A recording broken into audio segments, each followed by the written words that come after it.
Good evening and welcome to this special program brought to you by the People's Progressive Party Civic. I am your host, Michael Gordon. I'd like to thank all who are watching and listening to this program across the length and breadth of Guyana.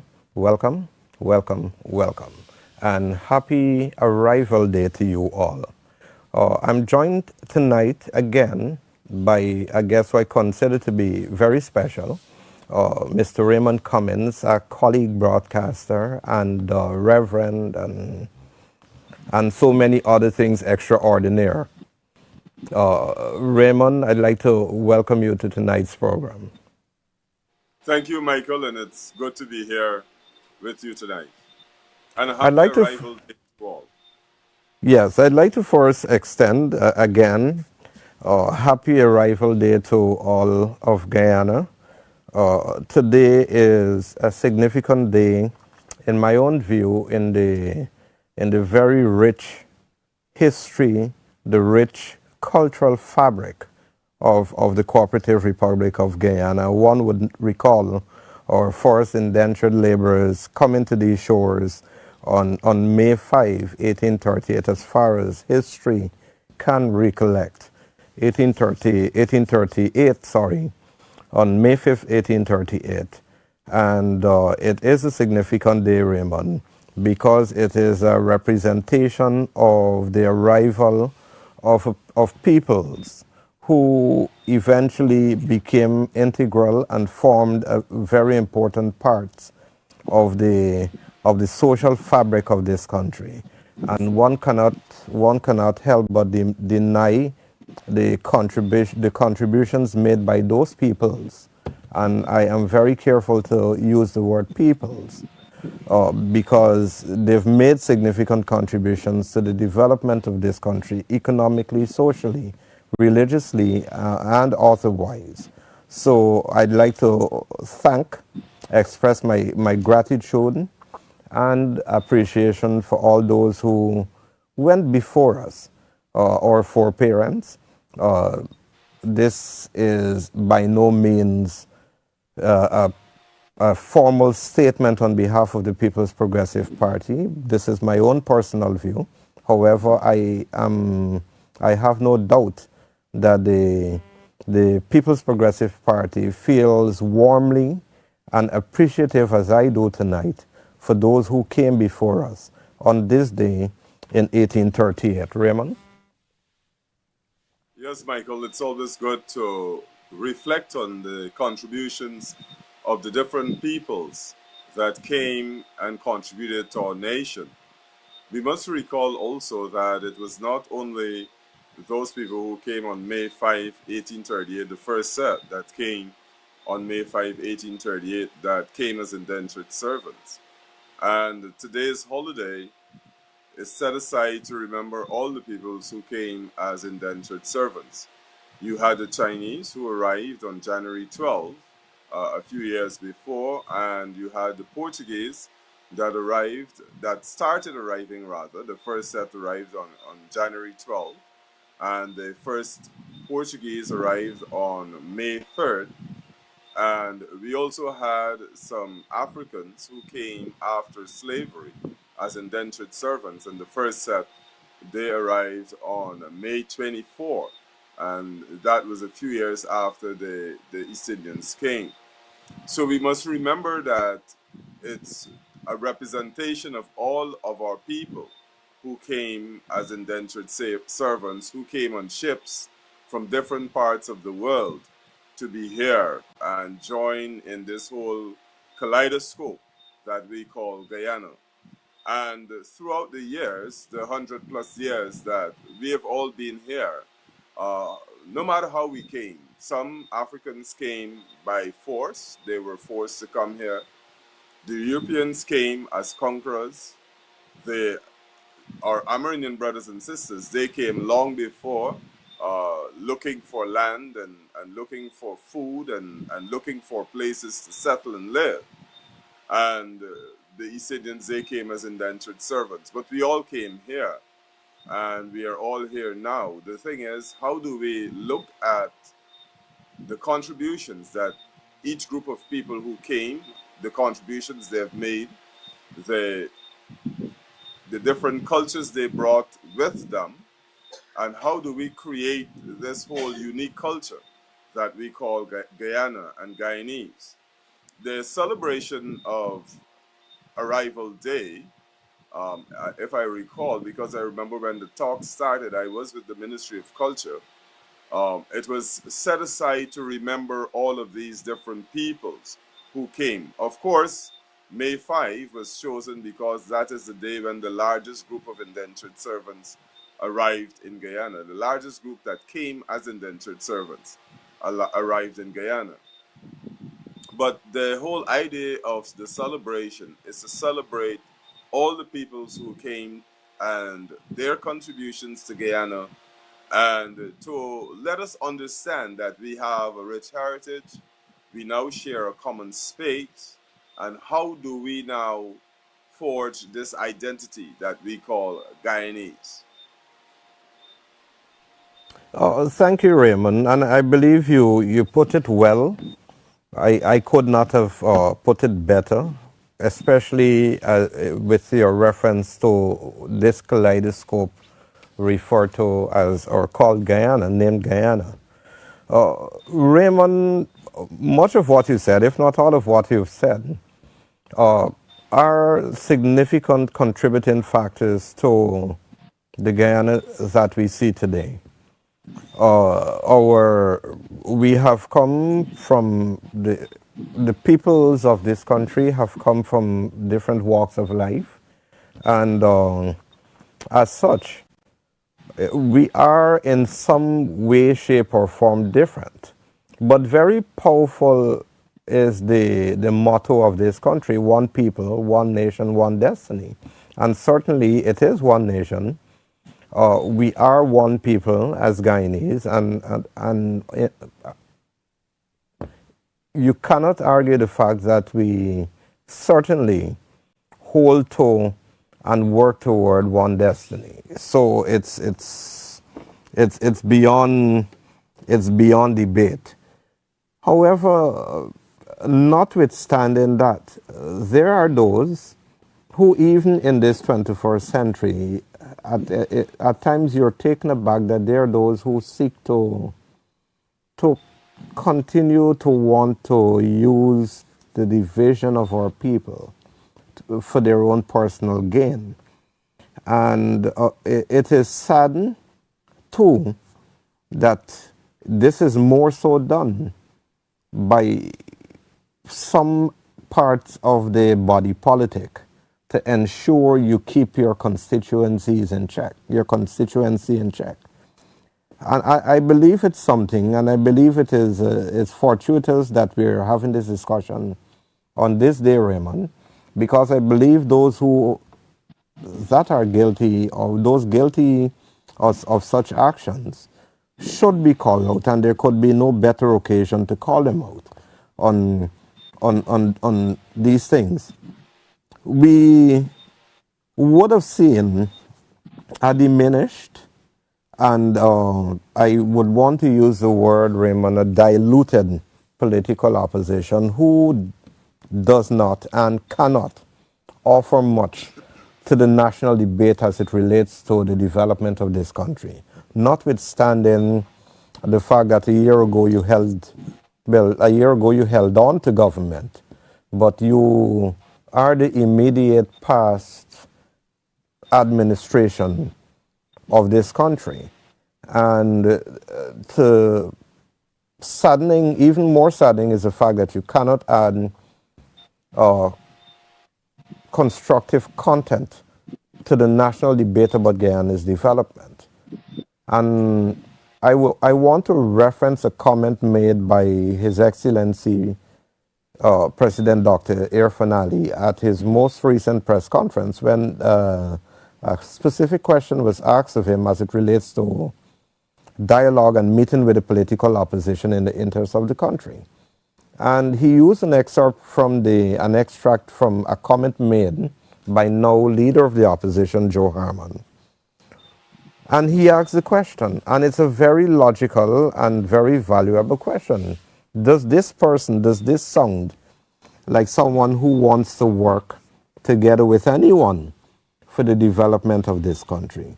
And to my mind, Raymond, that excerpt is a microcosm of the approach taken by the political opposition, number one. And number two is that if not enough, the issue of race and ethnicity is brought into question for political gain. And some people are astounded by this, some people are appalled, some people like me are simply angry.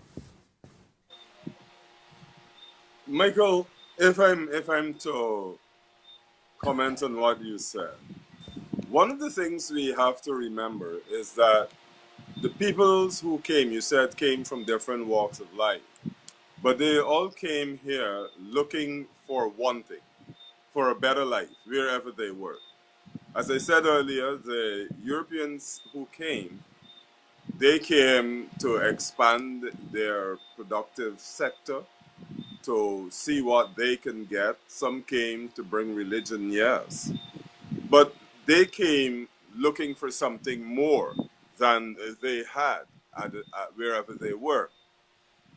The Africans who came as slaves, of course, they didn't have much of a choice.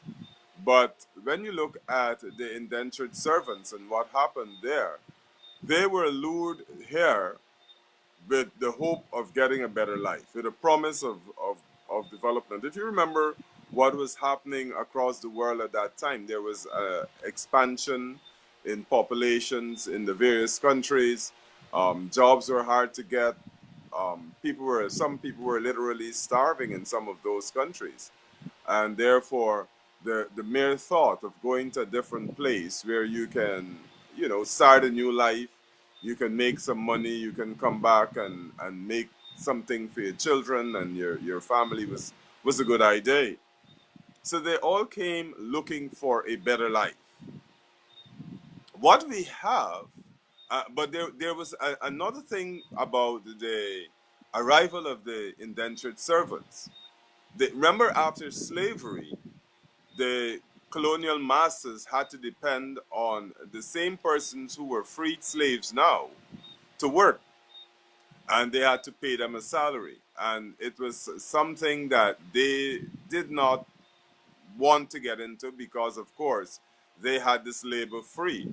And the slaves could have sabotaged them. Most of the slaves were moving away from the plantations. Anyhow, they started buying property, buying land, and doing their own stuff in order to better themselves. When the indentured servants started coming, they came as a way to break that monopoly in labor, as it were, that these now freed Africans had over the colonial masters. So I would want to say that the arrivals of people in our country was birthed in conflict. And that is my own opinion. Whether it was the slaves who came or the indentured servants who came, the whole idea of them coming was birthed in conflict because the indentured servants were now here to break that monopoly that the freed slaves had and to take away that edge that they would now have over the masters. What we have is a group of people who assume or want to assume the role of the colonial masters. Let us look at the struggle for our independence. At the struggle for our independence, going into that struggle, we didn't have a problem because by the 1940s, 1950s, the persons who were here began to realize that we were all sharing a common space and that our plight was the same, including some of those who came with the colonial class.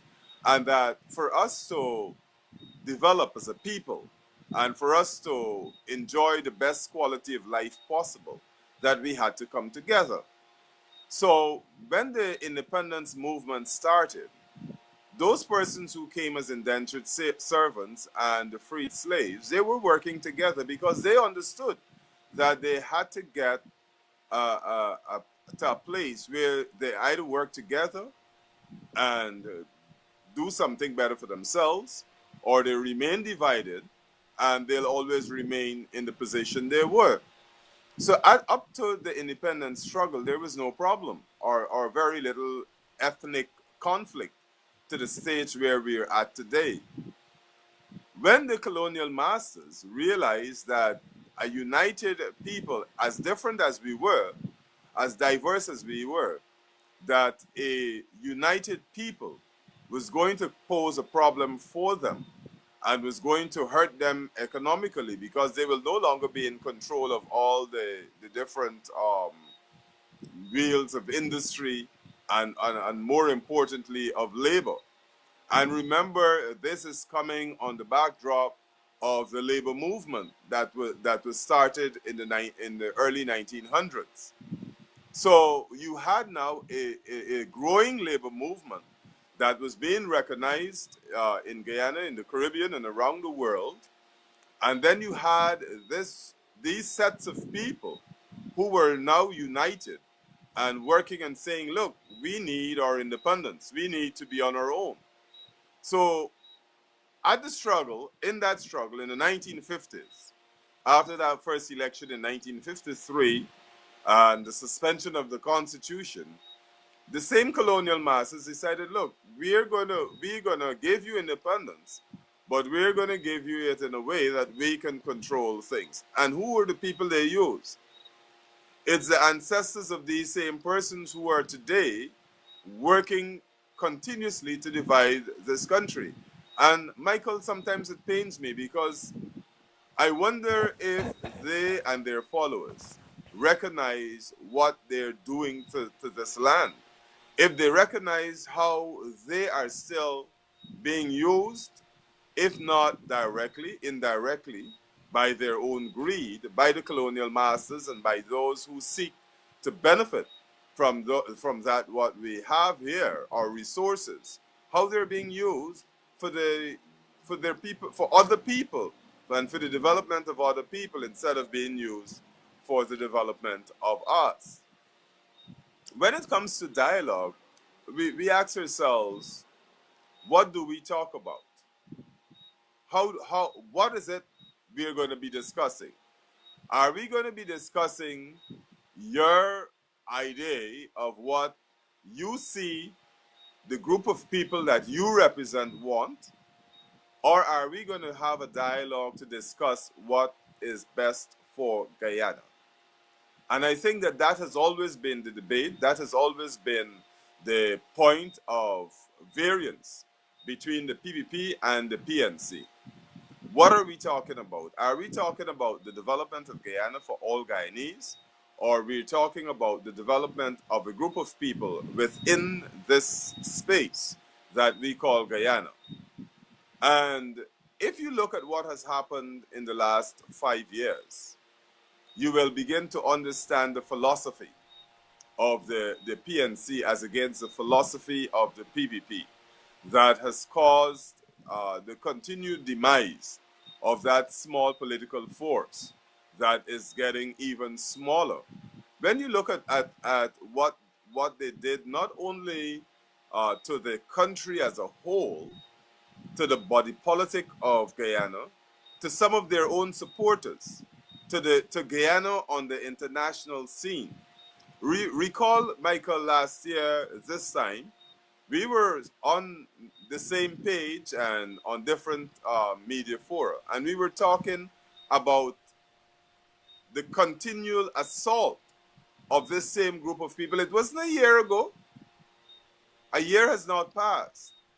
We were talking about the assault of this same group of people on our democracy, on the lives of individuals who sought or thought different from they did.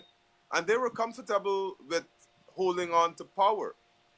And they were comfortable becoming the new colonial ruling class.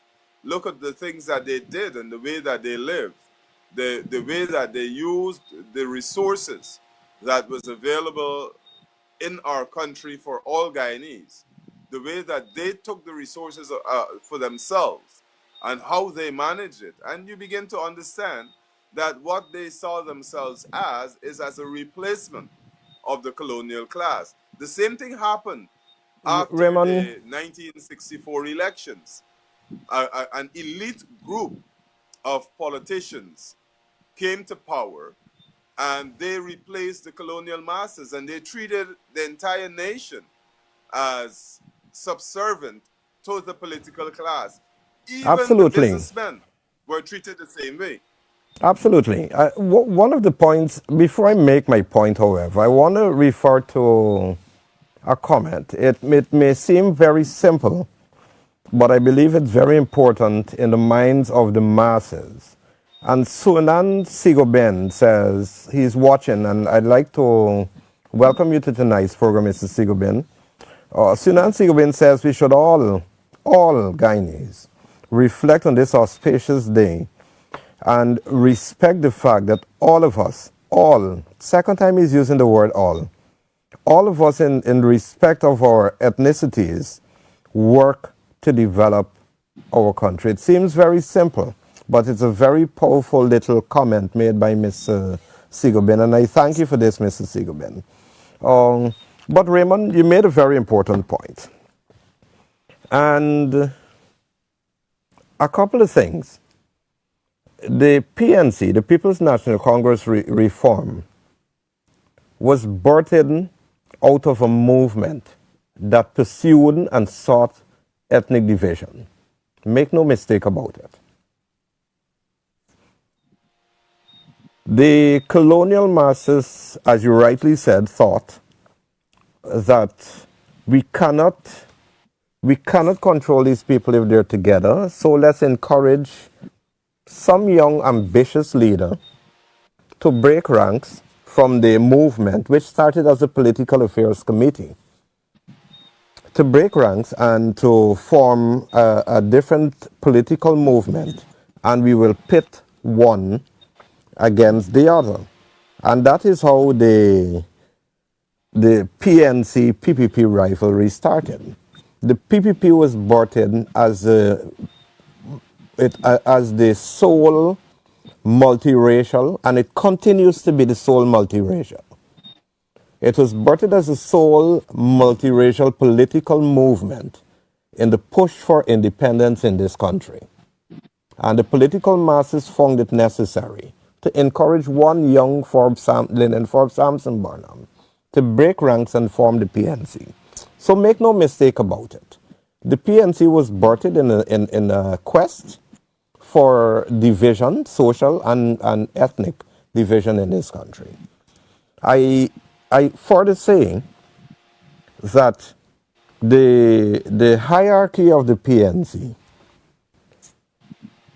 lived in the realm of the upper middle class, the social elites and intellectuals of this country.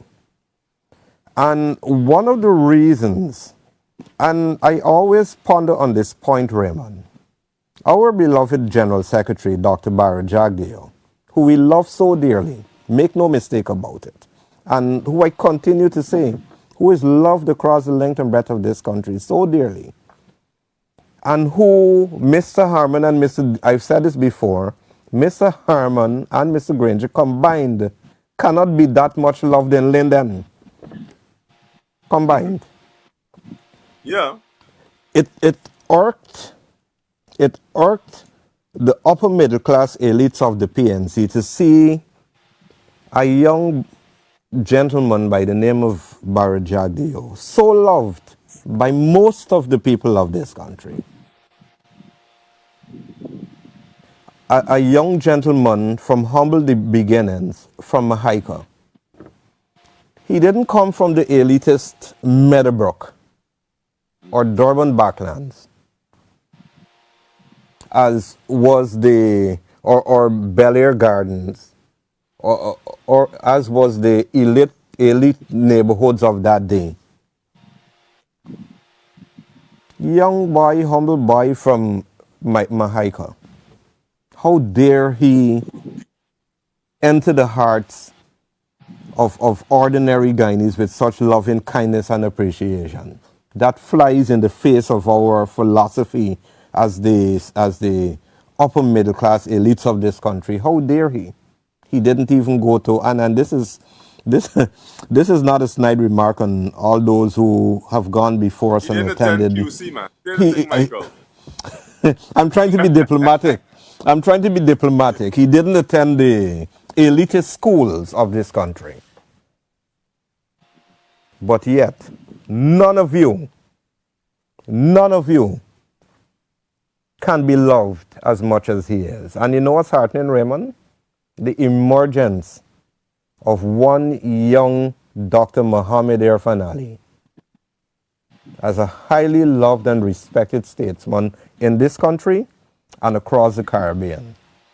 He's not just the leader of this country, he has begun to demonstrate leadership across the length and breadth of this Caribbean. And this has been said by his colleagues, heads of government across the region. So I want to say that. And you spoke to the philosophy of the PNC, Raymond. Let's deal with the philosophy of the PNC and enter one Mr. David Arthur Granger, the immediate past president of this country. And I'm going to ask my operator to share with us, listening to and viewing, especially viewing this program. I'm going to ask my operator to share a photograph which is a representation of the David Granger legacy in Guyana. I'll pause for 5 seconds. Can we get it a little bigger? We don't need to see Raymond and I. This, my friends, is David Granger's legacy. Couldn't even complete Mandela Avenue in an entire term. You inherit it. You inherit.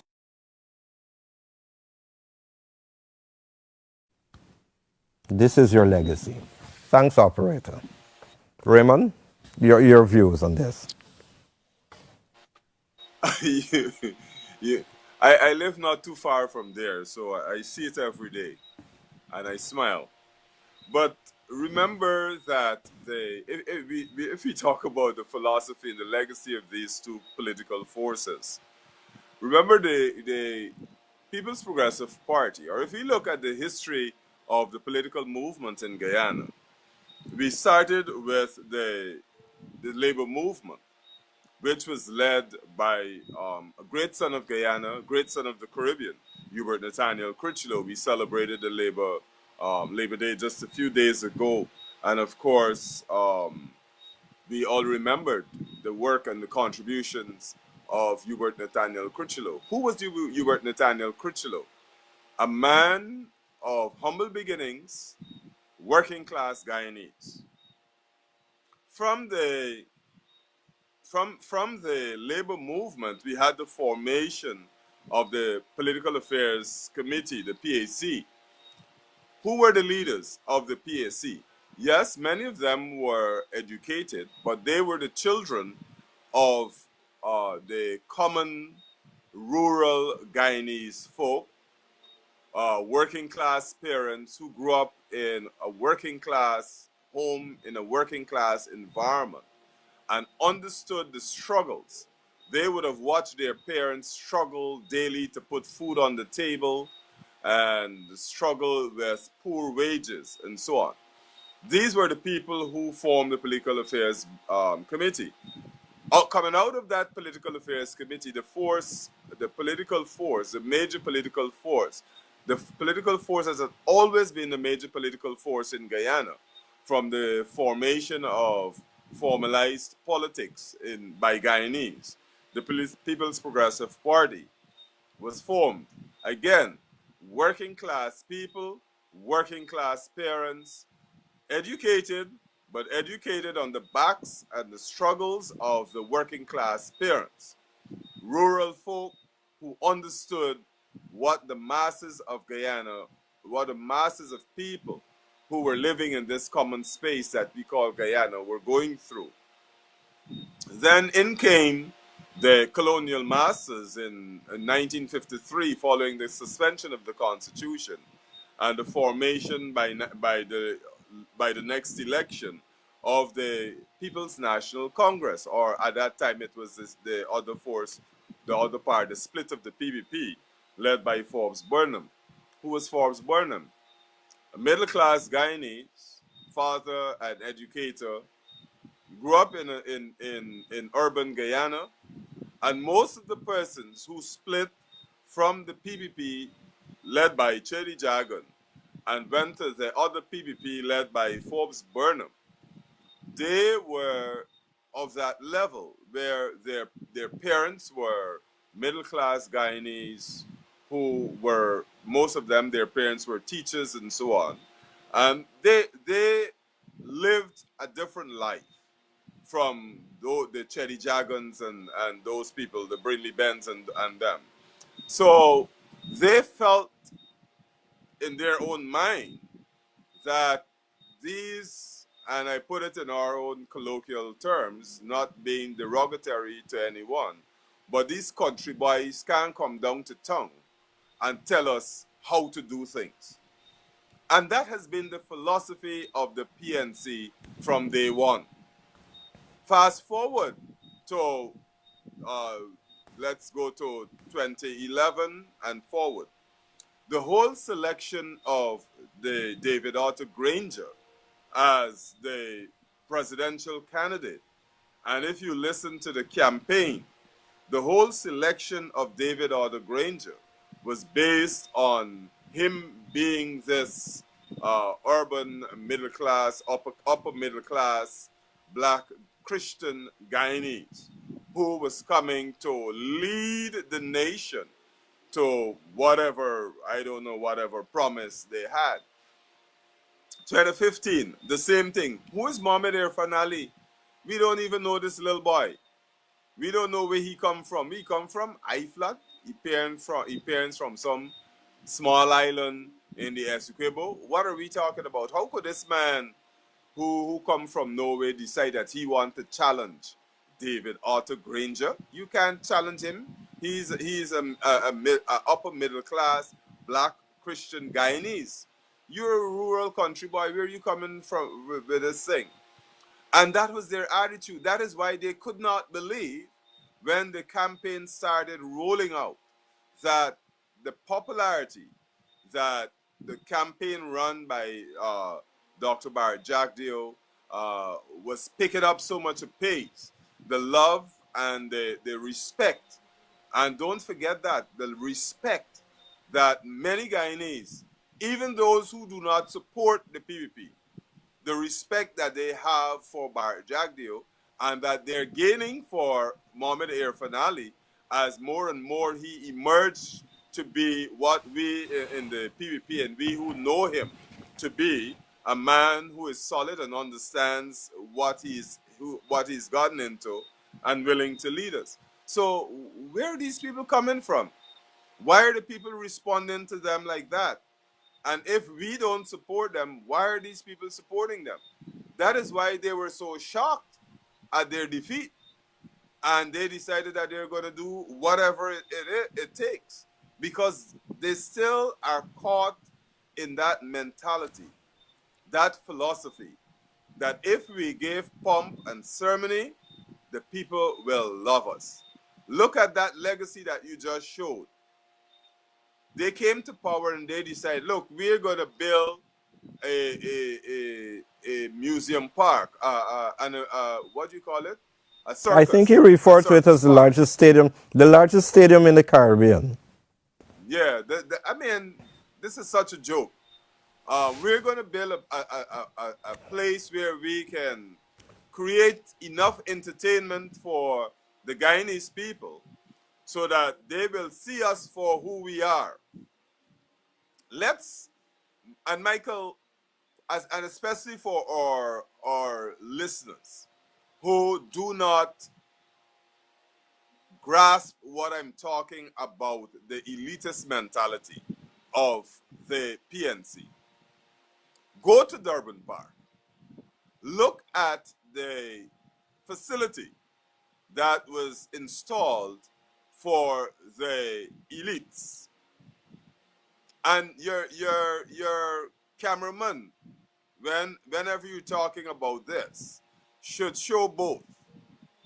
You have rather very posh facility set up for the elites. So they have nice covered stands, chairs, and there's a nice facility downstairs for them to be served with meals and all That's of the the different, pavilion to the west. the pavilion to the west. Go there. It is a beautiful place, right? Then you go now to the place that was built for the masses. That what you're seeing there is what was built for the masses. You're here, the masses are here to look at the mass at the masters in awe. So you look to those who are coming to sit in that fancy place, and you long that one day I might be able to go there. And just the thought of you getting there or somebody for you getting there is something to blow your mind.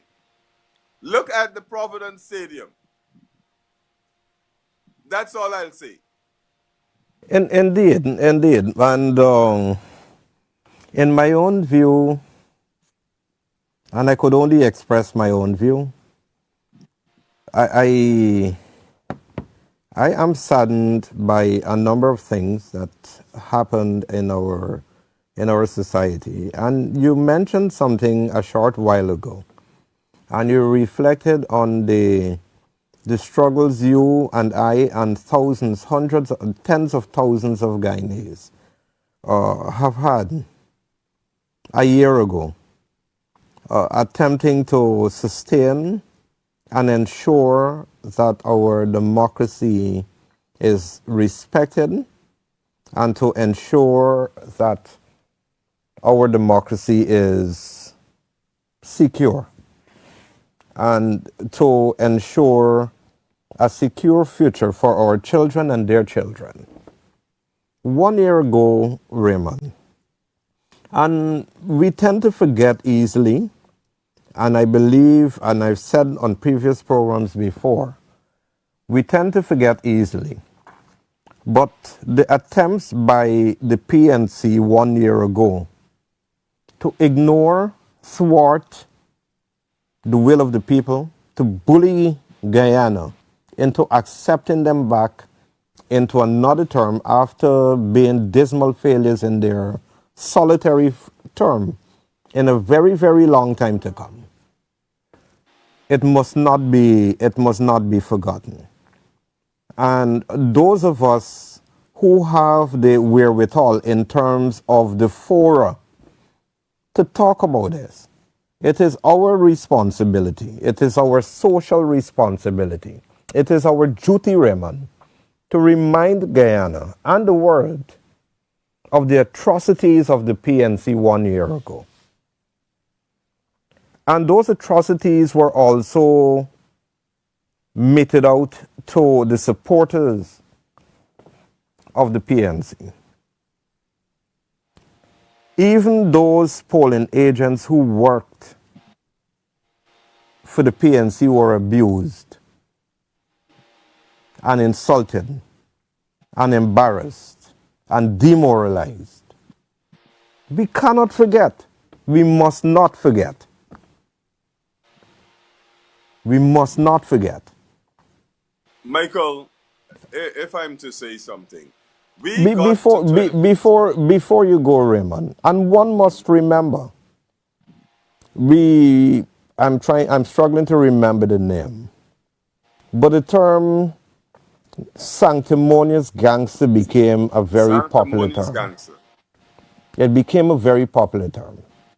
And it was the term attributed to then President of Guyana, Mr. Granger, because of the hypocrisy and his pretense publicly that I am this upstanding person, when behind the scenes you are doing everything, you and your supporters, your candidates, your leaders, your leadership are doing everything to bully the Guyanese people into accepting you back into a term you did not earn. And we must be reminded. And it should be part of our country's history, and it should be a part of our country's history taught in schools. Raymond? Michael, 2020, 2015, 2020 could only have happened because somewhere along the line we stopped talking about those 28 years. Um, we stopped because we felt that it was time for the country to move on, and that the things that happened in the 28 years of the rule of the PNC under Forbes Burnham and Desmond Hoy was never going to happen again.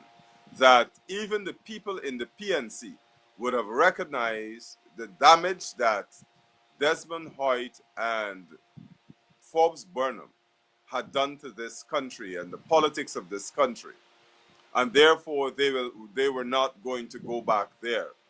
And I'm talking here about the era of rigged elections, which forged on this nation a people to lead us who we did not vote for. 2015 happened because Granger and the cabal and the PNC were able, somehow or the other, to convince some people that they should do whatever it takes to ensure that the PNC is returned to power. We know that what happened in 2020 was a replay of 2015. The only thing is that in 2020, we in the PPP were a lot more prepared and we were a lot more guarded. And therefore, what they did in 2015 was exposed in 2020 and they could not get away with it. Well, it started in 2011. But the fact is that some people still feel in their mind that a political force that they subscribe to should be allowed to be in power based on whatever it takes, politics. And that should not be. At the end of the day, we all share a common space. And it is my view that all politicians, somewhere in their mind, have the good of the country at heart. All peoples that live in a country have the good of their country at heart. So, if you, as a politician, share your view with the people, and the people buy your view, buy your philosophy, and they vote for you, then you get an opportunity to implement what you promised the people that you were going to implement. The problem with the PNC, and especially led by David Arthur Grange, is that they had no plan. They had a good rhetoric. They read a lot and they could read, they could recite things a lot. They say the right Raymond, if word. I may, I think they did have a plan. And their plan was to fix GCOM to ensure, to Well, guarantee themselves an electoral victory. That was their yeah, well, plan. we heard about it. They 2050 or 2040, Yes, yes. and the decade of the development and all the different craziness. But yeah, and that was their plan, and that's what I'm saying. This is not the politicians who are doing these things, and I like to remind Guyanese and to appeal to all Guyanese, because Guyanese, we are basically a very decent people. You cannot have people in power, people who are reaping the benefits of office, use you to ensure that they stay in power and to rob other people and destroy your country. Anytime you have established in any country a small group of people leading the masses on the hands of whatever they take, by force, by the rigged elections and all of that, the country will destroy. The country will self destruct. And that is what happened in the 28 years that is what happened between 2011 and 2020. Because don't let us forget that when the PNC had the majority as an opposition, the PNC and the AFC, and don't let us forget the part played by now dead group, the AFC, when they had the majority, gained as a result of the same shenanigans that was done in 2020. When they gained the majority in opposition, that they led a series of movements that destroyed a lot of economic development that could have taken place under the Donald Ramatara government. Don't let us forget that. Remember those big scissors in the National Assembly that we're going to cut I that Milo Falls, and we're going to cut this, and we're going to cut the specialty hospital. We're going to cut all of these things, the airport. Don't let us forget these things. And because a group of Guyanese fail to teach their children and to show their children the results of rigged election, that the results of what happened in those 28 years, some of those people and their children were allowed or persuaded to do the same thing come 20 in between 2011 and 2020 in those three elections. They were it's a able to very convince a it's a group of very young important people. point. It's a very important point you're making, Raymond. But I want to jump in here, and I believe important questions should be answered. Relative to what we're discussing and all that we've said tonight, I'm looking at the comments on our Facebook page, and I want to answer a question put to us by one Mr. Surge Paul Ramkisoon. And the question says, this question is for Raymond and Michael. What the government is doing for the people of Guyana? My question is this: the people of Guyana is in need of more help in this pandemic situation. I do not see the government doing much for the care for the people in Guyana. Can you guys answer my question, please? Thank you. You want to go first? I'll go first, Michael. Vaccination. Vaccination. And that is important. This No, no, government no. has felt. I think I jumped in on this same thing before. You've gone Yeah. too far ahead. Testing. No, well, no, I'm starting from what we're doing now. I don't want to go, and then I'll go to what we have done since we came into power. But what we're doing right now is vaccination. That is what is being done all over the world. When this government came to power in October, August, sorry, in August of 2020, we had less than 1,000 persons tested for the Corona 19 virus. And this was the statistics put out by the PNC, APNU, whatever you want to call them. This was their statistics. There, at August 1, 2020, there was 900 and something, 80 something tests conducted between March 4, I think it was, when we had patient zero. From March 4 to August 1, there was 980 something tests conducted. That is all that you had. Between August 2 to date, it's over 10,000 tests done. And the only way that you could identify the spread of the virus and what is taking place is through testing. What the government is doing: one, testing; two, providing care for their citizens through vaccination. 130,000 plus persons vaccinated. And I'm going to say this as to that same person who posed the question. And I'd want to ask him, I hope that he went and took his vaccine. 130,000 people plus vaccinated. And there are vaccines available for most of Guyana. But what happened? You have a group of people who are dissuading persons from going to have their vaccinations. And that is very sad, because it puts all of us at risks, because it increases the chance of the virus spreading and mutating and putting a greater strain on the health professionals. So now, if the virus continues to mutate and persons are not inoculated, there's a chance that the vaccines will become ineffective. What are we doing? What is the government doing? Vaccination. And that is what is being done all across the world.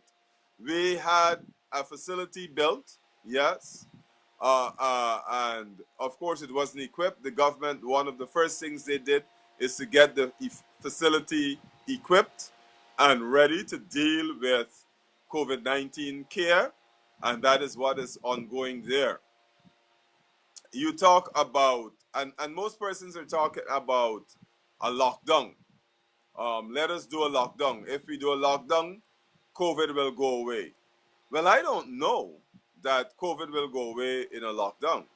Um, I have been one of the persons, and this is not the view of the government or the PPP. This is my personal view. I am never a person for the lockdown. Yes, social distancing, sanitizing, but if we understand human behavior and the human psychology, the lockdown is not working, because when you lock down, one, persons are ignoring the curfew, persons are finding innovative ways to beat the curfew measures, and as a result of that, it's becoming more and more dangerous for persons. Um, the supermarkets, in my view, should be open longer hours. The markets should be open longer hours. The bank should be open longer hours. That is my view, to allow persons a longer period of time to do business. So if they do business over a longer period of time, there'll be less persons in the facility at a particular time. That is my personal view. All over the world, we're seeing lockdown, and the same trend is taking place, where the virus keeps multiplying. Guyana is not existing in a vacuum. What we're doing in Guyana is not something that is unique to Guyana. The coronavirus is not in Guyana alone. We're looking at what is happening around the world, the World Health Organization, the best practices that are being employed. This government has spent money purchasing vaccines, nearly $1 billion, to ensure that Guyanese are vaccinated. The last time I was on this program, I challenged the PNC to come out with a statement and encourage their supporters, as the leaders did, and go take their vaccines in the quiet. Encourage your supporters to go out and take the vaccines. The unions, go out and take your vaccines. The government can provide the facility, can provide everything. But if the people do not respond, then it's different. It's a medical intervention. Are we going to say let the government make vaccination mandatory? I heard some countries are thinking about it. I wouldn't want to see that happen in Guyana, where vaccinations against the COVID-19 become mandatory.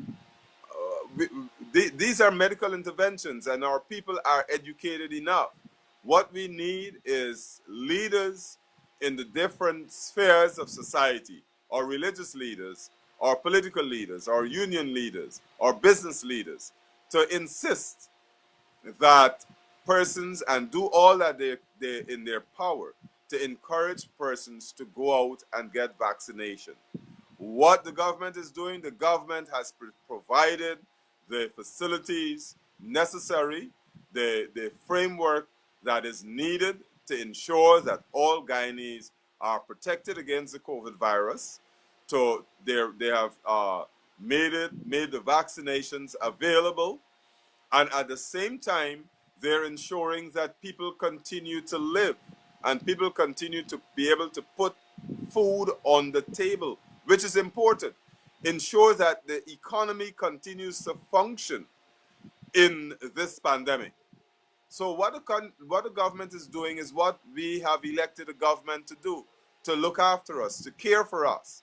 What we need to do is to follow the necessary guidelines that is being uh, put out there by the government. Michael. That thousands of households in Guyana have so far benefited from the first phase of the COVID-19 cash grant. Yeah, I didn't even And remember that. Yeah.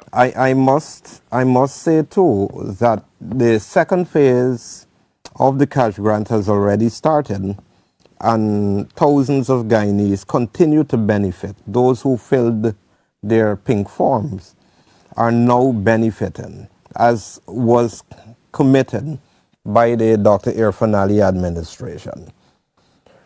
Hun- uh, Tens of thousands of food hampers, and I've seen the contents of the hampers, Raymond. It's no meager provision. It is significant, and tens of thousands of hampers have been distributed to Guyanese without fear or without favor. They have been distributed to Guyanese without looking to see you voted for us or you did not vote for us. Every Without checking to Guyan, see what the ballot boxes in those areas said. absolutely. In fact, many of the areas considered to be not so financially endowed continue to be prioritized.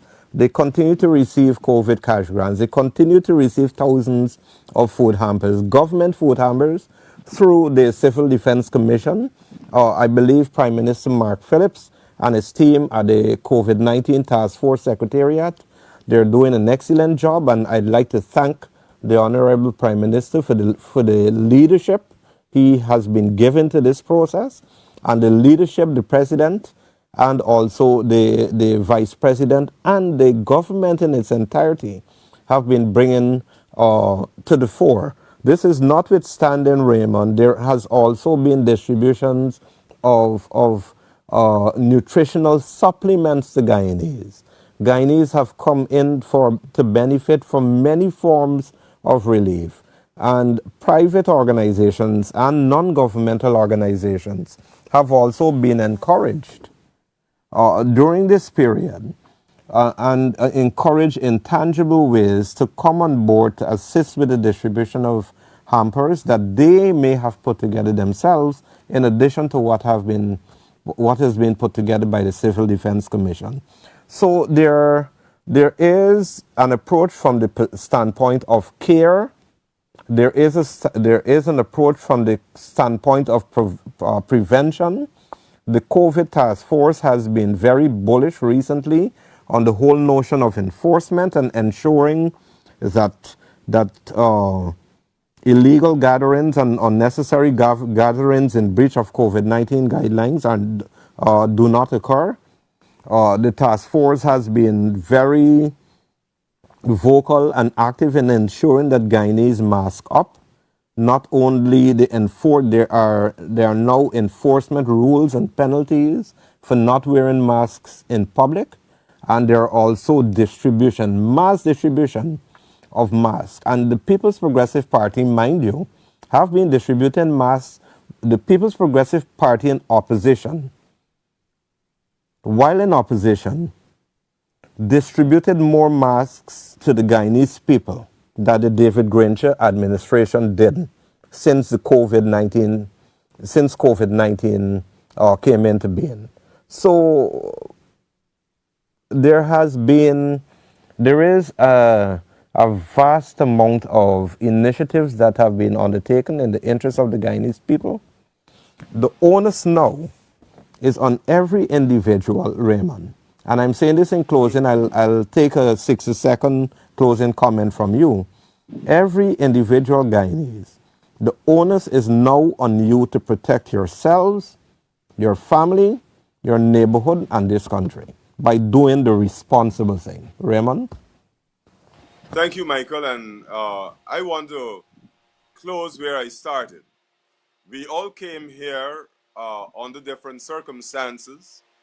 And we are here sharing this common space called Guyana. Let us, as a people, look for what is common among us so that we can all enjoy the best of this land. Let us look for the things that bring us together more than the things that separate us. And let us use the resources that we have for the benefit of all Guyana. As it relates to the COVID-19 pandemic and what has to be done now has to be done by every Guyanese. We have to take personal responsibility for ourselves and those in our household to ensure that we are vaccinated, that we practice safe distancing, social distancing, and sanitization, and that our children and those who live in our household, our loved ones, that they themselves practice that. The government cannot put a police in every home, cannot put a police on every street. But we can be the police to ensure that we are safe and that we get rid of the virus from our shores. Thank you, Michael. Thank you, Raymond. And it is on that note I want to close this program with an excerpt from a Rival Day message by His Excellency Dr. Irfan Ali. And he says this year, and I quote, this year we are commemorating the 183rd anniversary of the arrival of the first batch of Indian indentured immigrants to our shores. The contributions of Indians to national development are indelible and undisputable. Indians have excelled in all aspects of national life. They have also passed on a precious legacy, one which should be preserved for and transmitted to future generations. Uh, the president also says, and I quote, all of us face various degrees of adversity, but at the end of it all, our ancestors taught us that with perseverance, patience, kindness, love, unity, and purpose, how much can be achieved. End of quote. It is on this note that I say to you, on behalf of myself and Raymond Cummings, thanks for watching us. This has been Let's Talk Politics. I'm Michael Gordon. Good night.